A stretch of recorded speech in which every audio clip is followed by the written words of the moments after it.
नमस्कार सुरंजना किचन ओरारे आपण मानक स्वागत।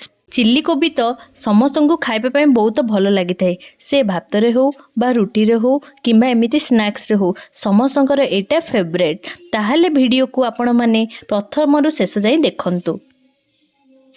जदि मो वीडियो आपण मानक भल लगुची ताहले प्लीज लाइक शेयर कमेंट करिवे। जदि मो चैनल नुआ अछंदी ताहले सब्सक्राइब करदेवे। पाखरे थिबा बेल आइकन को मध्य क्लिक करिवे जहा द्वारा मु करूथिबा सब नुआ नुआ वीडियो रो नोटिफिकेशन पाई परिबे। ताहले चलंतु स्टार्ट करिबा आजिरो रेसिपी। एइठी मु नेइची 500 ग्राम कोबी को बहुत भल भाबरे धोई नेइची। एमिति बेसी छोट करिनी किंबा बड़ बड़ पीस मध्य करिनी, एमिति मीडियम शेप रे काटी नेइची। प्रथमे गोटे छोट बाउल किंबा 3 चामच कॉर्नफ्लोर पाउडर नेबा, हाफ चामच हलदी गुंड, गोटे चामच लंका गुंड, स्वाद अनुजाई लूण पकाइबा।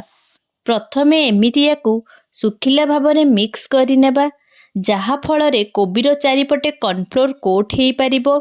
ताहा परे एइथिरे अल्प अल्प पानी देई याकू एमिति गोलाई नेबा। एइठी बेटर को बेसी मोटा करिवे नाही किंबा बेसी पतला मध्य करिवे नाही, एमिति ही रखिबे। एइठी मु गोटे करेई रे किछि रिफाइन तेल नेइची जहा कि बहुत भल भाबरे गरम होई सारिछि। तेल बहुत भल भाबरे गरम हेबा परे मेरिनेट करिथिबा कोबी को देई देबा। एका थरे सब कोबी देबेनी, जेतिकी जगह हबो सेतिकी ही देबे। मीडियम रु हाई फ्लेम रे 1 रु 2 मिनिट छाणी नेबे। एइठी देखंतु 2 मिनिट परे कोबी हमर गोटे पट साइड रु बहुत भल भाबरे कुक होई गलानी।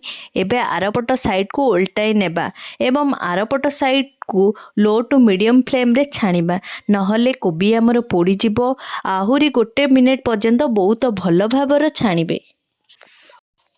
एइठी देखंतु कोबी पूरा भल भाबरे 2 पट साइड रु कुक होई गलानी। तेबे याकू छाणी की गोटे प्लेट को काढी नेबा। एबे एही सेम प्रोसेस रे बाकी सब कोबी गुडी को मध्य छाणी की गोटे प्लेट मध्य रे रखि नेबा। एइठी मो पुणी कढ़ी को गरम करी रखि नेइची। गरम हो गला परे सेइथिरे मु देई दोउची 2 चामच तेल। एइथिरे मु देई देबी 5 रु 6 कोला रसुण को एमिति छोट छोट चॉप करिकी, 2टी कंचा लंका को मध्य एमिति छोट छोट करिकी चॉप करिकी देई देबा। रसुण रो कंचा स्मेल जिबा पर्यंत एमिति याकू भाजिबा। एइठी मु मीडियम साइज रो पियाज एवं गोटे कैप्सिकम को क्यूब साइज रो काटिकी एथिरे देई दोउची। एबे एथिरे देई देबा स्वाद अनुसार लूण। लूण देई सारिला परे याकू भल भाबरे मिसेई नेबा एवं किछि समय पई याकू टिके फ्राए करि नेबा। समय पर्यंत चलंतु आमे चिल्ली कोबी पई सॉस प्रिपेयर करि नेबा। एइठी मु नेइची गोटे छोट चामच सोया सॉस, गोटे चामच चिल्ली सॉस एवं गोटे बड़ चामच टमाटो केचप। ए सब को बहुत भल भाबरे मिक्स करि नेबा।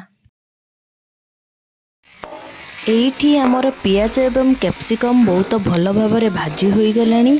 याकू एतिकी भाजिबे, बेसी फ्राए करिवे नाही। एइथिरे आमे बनाई रखिथिबा सॉस को देई देबा। सॉस को देई सारला परे याकू बहुत भल भाबरे मिसाई नेबा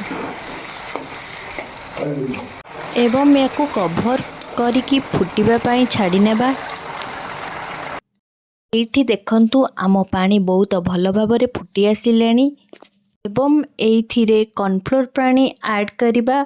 ग्रेवीटा टिके मोटालिया देखा जिबा पई आपण माने चाहिबे तो कॉर्नफ्लोर पानी को स्किप करि परिबे। एवं एथिरे छाणी रखिथिबा कोबी को सब देई देबा। याकू बहुत भल भाबरे मिक्स करि नेबा।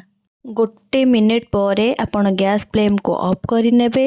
याकू गरमा गरम रोटी सांगरे किंबा भात सांगरे सर्व करिवे, बहुत टेस्टी लागिबो।